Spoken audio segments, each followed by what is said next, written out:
Zain? Aisyah. Siapa Sally?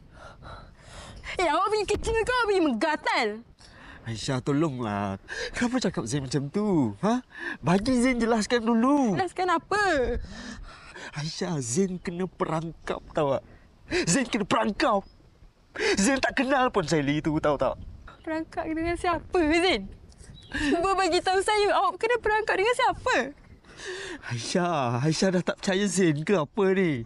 Aisyah cakap macam Aisyah kenal Zain semalam tahu tak? Aisyah sepatutnya percaya apa yang Zain cakap. Zain kena perangkap. Zain kena kahwin dengan perempuan tu.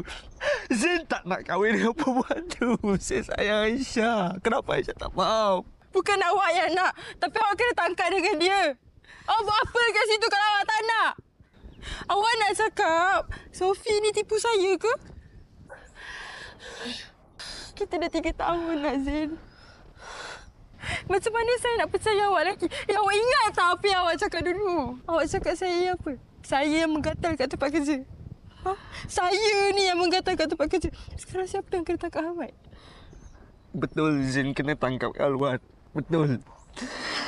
Tapi Zain tak sayang perempuan tu. Zain tak pernah ada hati dekat perempuan tu. Zain tak nak kahwin dengan perempuan tu, tahu tak? Tapi kalau Aisyah minta, Zain boleh cerai perempuan tu. Saya tak mahu pakai macam ni.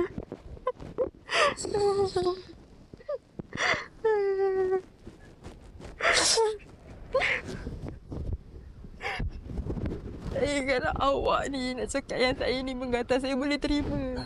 Saya boleh cuba dah nak selamatkan relationship kita. Tapi kalau dah sampai masuk pun saya curang sih. Saya dah tak boleh nak buat apa-apa.